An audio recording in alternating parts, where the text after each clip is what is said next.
This is our infant universe.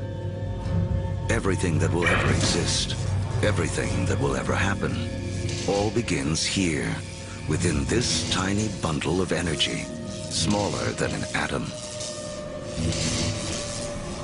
And right now, history as we know it is about to mysteriously begin. For reasons we may never know, our universe suddenly erupts.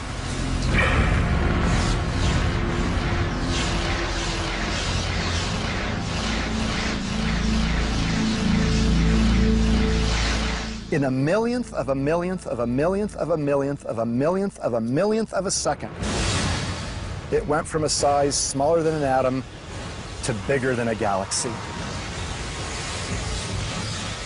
Whoosh! What you're seeing is energy, and it's one key to understanding everything that will unfold in the next 2 hours. Within a fraction of a second, the Big Bang creates all the energy that will ever exist. All the energy that will power the stars, that will fuel anything that ever lives. All the energy that you will ever consume dates back to the beginning of time. When you put gas into your car, you're tapping energy that was created during the Big Bang. You're tapping the energy of the universe itself.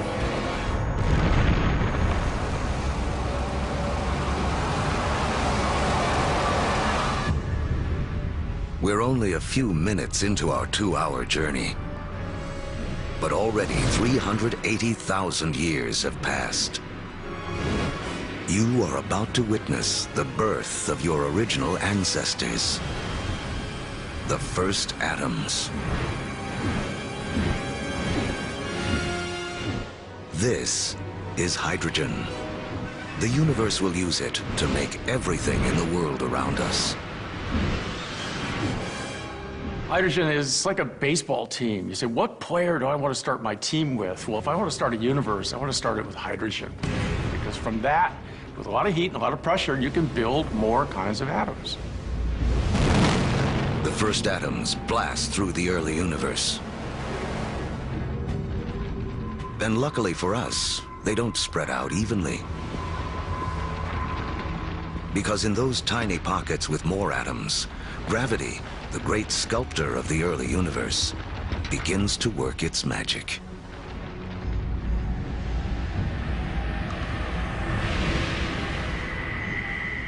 The first galaxies are beginning to form, revealing a timeless secret of the universe.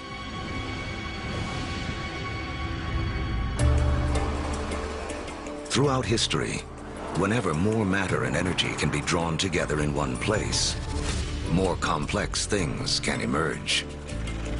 We have all of these urban centers around the planet where so much creativity, so much art, so much science, so much culture came about because of all these opportunities for things to interact with each other. Really, in a sense, where there is stuff, new stuff can develop, and where there isn't anything, nothing much can develop.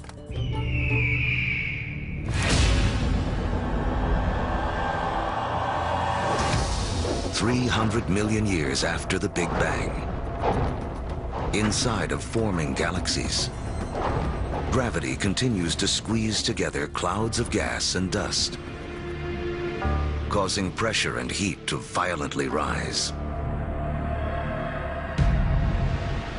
When the temperature reaches 18 million degrees Fahrenheit, hydrogen atoms slam together, creating a new element, helium, and radiating bursts of energy.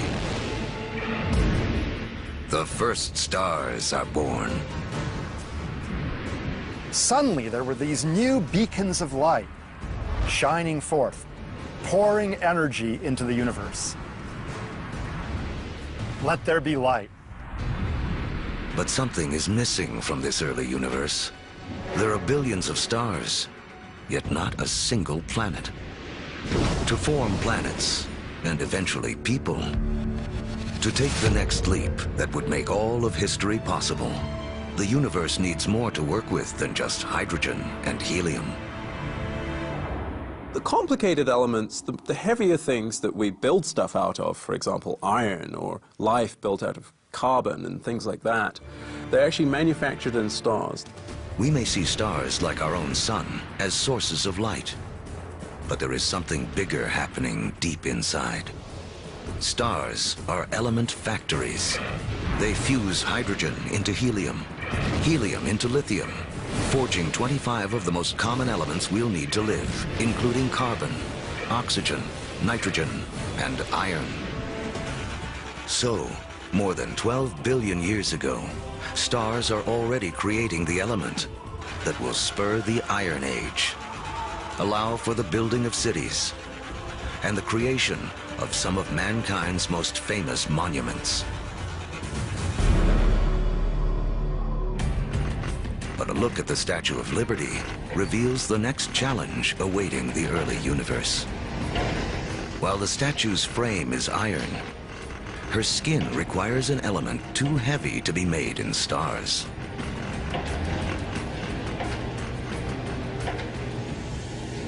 For Lady Liberty to have material for her skin, for there to be gold for wedding rings, or uranium for nuclear reactors, some elements had to be created another way.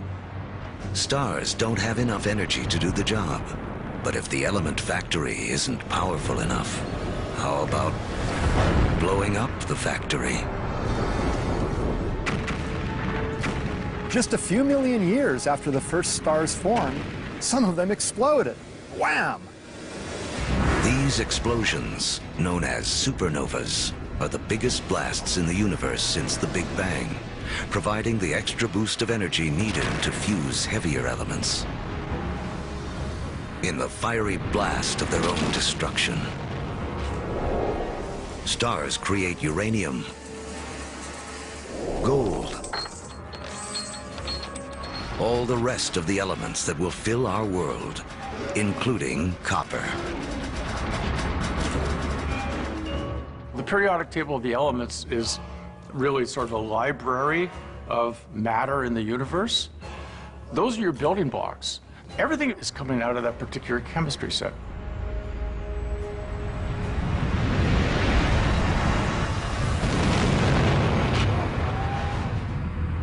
Supernovas are absolutely necessary for us to be here. You know, we have iron in our blood.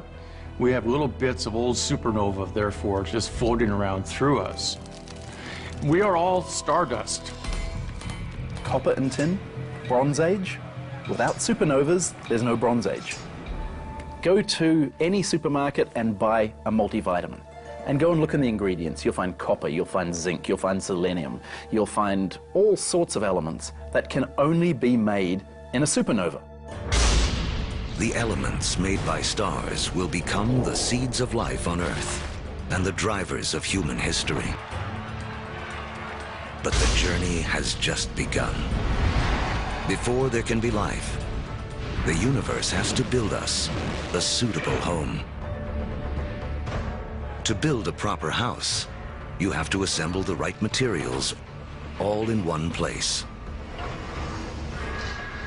Now, when planets form, it's the same thing. It's the materials that you have at hand that's going to dictate the kind of house that your planet's going to be. To get enough of the right material in the right place all at once takes a very long time. Over the next 8 billion years, more than half of history as we know it, the element factories continue their work. Stars explode and are reborn. Each generation with more heavy elements than the last. Until 4.6 billion years ago. Finally, there are enough materials gathered for the next step on the path to us.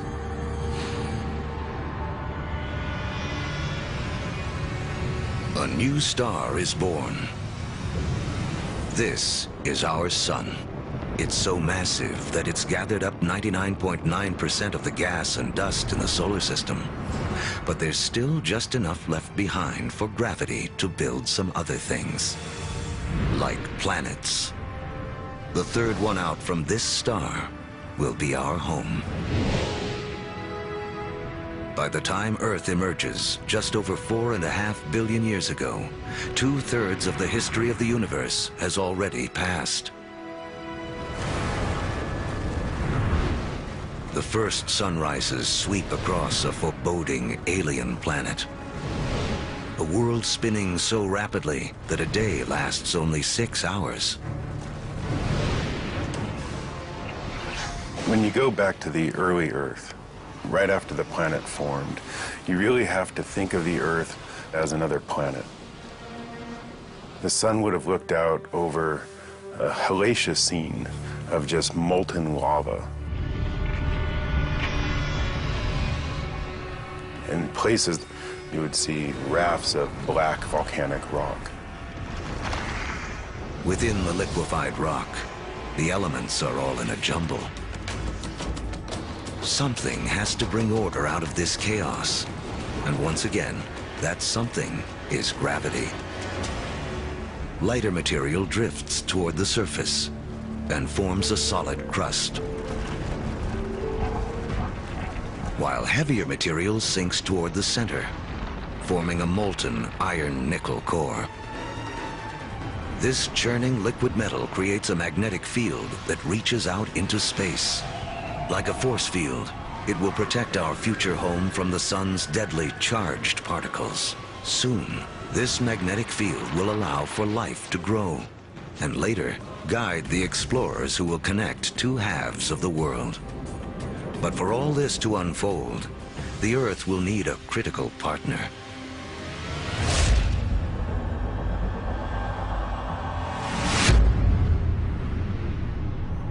Four and a half billion years ago, an object the size of Mars smashes into the planet at 25,000 miles per hour.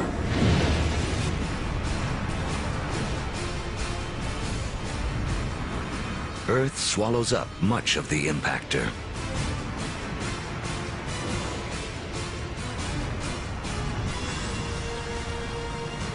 But a spray of molten debris is whipped off into space. Within as little as a year, gravity gathers this debris into a secondary sphere in orbit around the Earth, where it has been ever since. The formation of the moon was an incredibly important event in Earth's history. And in fact, its creation over 4 billion years ago is really important to the Earth's climate today. The moon keeps Earth steady. Its gravitational pull prevents the planet from wobbling, saving us from wild climate swings. And the collision that formed the moon leaves Earth tilted on its axis, giving the planet a key ingredient to life: seasons. Having seasons is very, very important for the evolution of life on the Earth. And having some stability in the tilt of those axes, that's very, very important also for maintaining life on the Earth. The moon's gravity also begins to slow Earth's rotation, which will eventually lengthen our days from 6 hours to 24.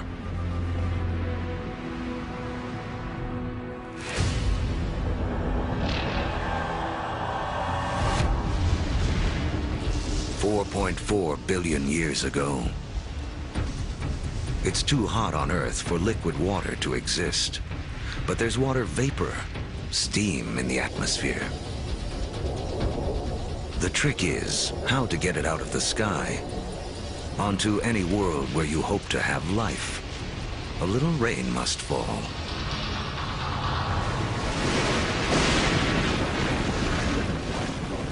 For millions of years, as the planet cools, rain pours down, forming puddles, lakes, and eventually our oceans.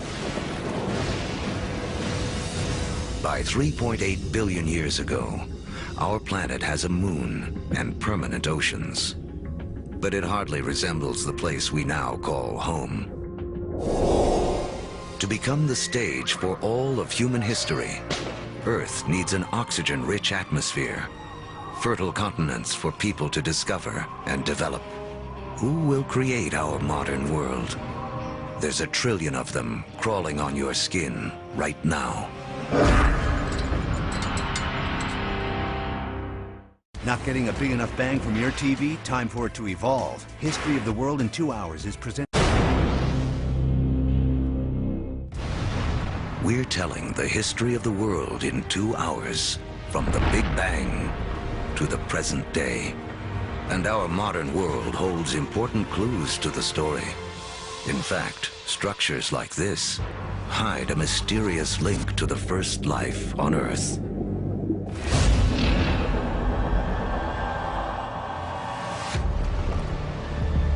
$3.8 billion years ago, beneath the surface of our primeval oceans, a revolution is taking place. 6 simple elements, including hydrogen from the Big Bang, and oxygen, carbon, and nitrogen created by stars, have combined to form the key substances that will make up all life, including us. The most spectacular is DNA. Within its spirals hide the secret codes of life. 700,000 years after the planet first formed, life on Earth begins. We stand not on the shoulders of giants, but of tiny organisms, bacteria. We're very egocentric. We think that we animals run the world, but in fact, we are very late entrants. It was an empire of bacteria long before animals. Animals come along, and we like to think that we wiped out that empire. Well, we would be dead if we wiped out that empire. I have within me an entire zoo of bacteria. In fact, each one of us has more bacteria living in our bodies than there are people on the planet. For billions of years, microbes like these will have Earth to themselves. Like our infant universe, the first life is small, simple, and full of possibilities. The secret of how it explodes into all the incredible forms we see today, including us, goes back to the beginning of time. As we've seen, all the energy that will ever exist was created in the Big Bang. All creatures need to grab their share of this energy to survive. The more we harness, the more efficiently we use it, the more complex we can become. And almost all of our share of the Big Bang's energy is beamed to us by the sun. 2.5 billion years ago, some very special bacteria figure out how to consume the sun's energy to live.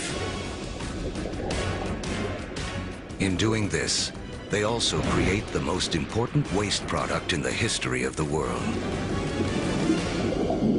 oxygen.